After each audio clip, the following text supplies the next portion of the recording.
આ ખેડૂત તો મારો બાપ છે, હું એનો બાપ નથી, કારણ કે એની કમાણીના નાણાં રાજને મળે છે અને એમાંથી રાજ ચાલે છે. એક પ્રસંગ છે, રાજા રજવાડાના ઠાકોર સાહેબ પોતાની રૈયતની કેટલી ચાહે છે એની. આજે હું તમને જે વાત કહેવાનો છું એ છે વઢવાણ.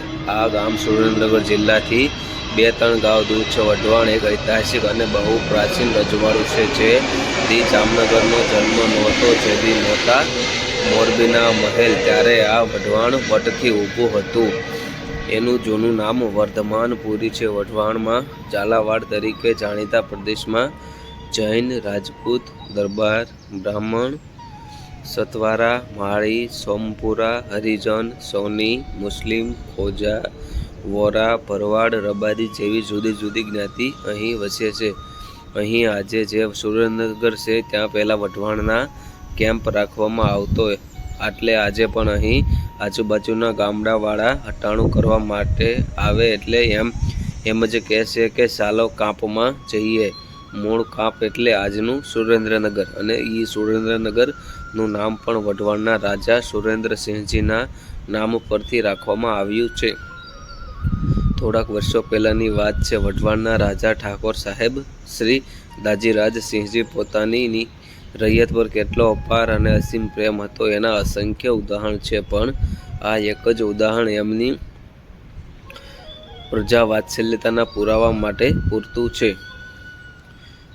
આજ પણ જગત આખું જાણે છે કે વઢવાણના રસ્તાઓ સાંકડા છે. એ જમાનામાં કોઈનું લશ્કર અચાનક નગરમાં પ્રવેશીને હલ્લો કરે તો સાંકડા રસ્તા પરથી ઝડપથી પસાર ન થઈ શકે એ માટે કદાચ આ રસ્તાઓ સાંકડા રાખવામાં આવ્યા હતા. વાત એમ બને છે કે દાજીરાજ સિંહજી એક દિવસ સજી ધજીને નગર સરસા કરવા મોટર લઈને નીકળે છે. નીકળતા એમ કહેવાય છે, આજે જે ખારવાની પોળનો દરવાજો છે ત્યાંથી અંદર પ્રવેશે છે અને એ જ્યારે અંદર પ્રવેશે છે અને સામેની બાજુથી એક ખેડૂત ભરોટિયું ભરેલું ગાડું લઈને આવે છે, અને એમાં સામેથી ખેડૂત આવતો જોઈને મોટરના ડ્રાઈવર હોર્ન મારે છે. હોર્નનો અવાજ સાંભળીને બળદો થાય છે ભુરાટા અને ખેડૂતના કાબુ બહાર વયા ગયા અને રાજાની મોટર સામે આવીને ઊભા રહી જાય છે અને બંને એક બીજાની સામસામા આવી જાય છે. પણ ખેડૂતના મનમાં તો ફફડાટી બોલવા લાગી. એના મનમાં થયું કે આજે તો નક્કી આવી બન્યું. રાજાજી આ બધું નિહાળે છે અને ખેડૂતનું, ભુરાટિયાનું અને બાપુની મોટર છેક એકબીજાની નજીક આવી ગયા. ત્યારે રાજાજીના ડ્રાઈવર ખૂબ ગુસ્સે થયો અને ખેડૂતની દેવા માંડ્યો, પણ મણની ગારું.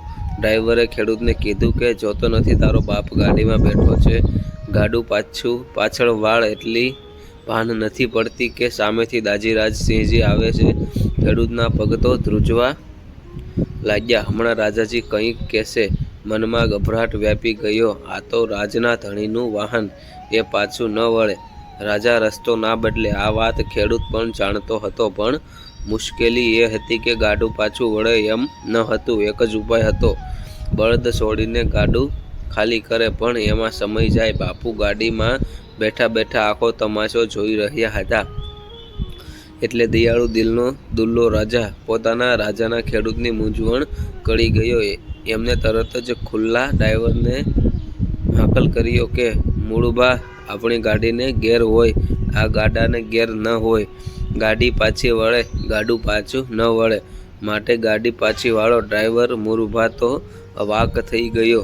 રાજનો ધણી રસ્તો બદલવાની વાત કરે, એ વાત કઈ રીતે ગળે ઉતરે? જે રાજાએ સ્વમાન ખાતર મોરબીના વાઘજી ઠાકોર સામે બાથ ભીડેલી અને સ્વમાન માટે બ્રિટિશ સલ્તનત સામે ઝીંક ઝીલેલી, આવો સ્વમાની રાજા એક ખેડૂત સામે પોતાનું વાહન પાછું વાળીને ખેડૂતને રસ્તો આપી દેવાનો હુકમ કરે, એ વાત કઈ રીતે માનવામાં આવે? બાપુ ડ્રાઈવરની મૂંઝવણ જાણી ગયા હોય એમ મરમાળું હસતા હસતા બોલ્યા કે મૂળુભા, આ ખેડૂત તો મારો બાપ છે, હું એનો બાપ નથી, કારણ કે એની કમાણીના નાણાં રાજને મળે છે અને એમાંથી રાજ ચાલે છે. પછી તો બાપુએ ગાડી પાછી લીધી અને ખેડૂત તેના રસ્તે ચાલ્યો જાય છે. યશો ભૂષણમ સર્વદા વર્ધમાનમ. ધન્ય છે આ રાજાજી દાજીરાજ સિંહજી. હાલમાં જેમના નામે દાજીરાજ હાઈસ્કૂલ છે. તો મિત્રો, તમને આ વિડીયો કેવો લાગ્યો તો કોમેન્ટમાં જરૂર જણાવો.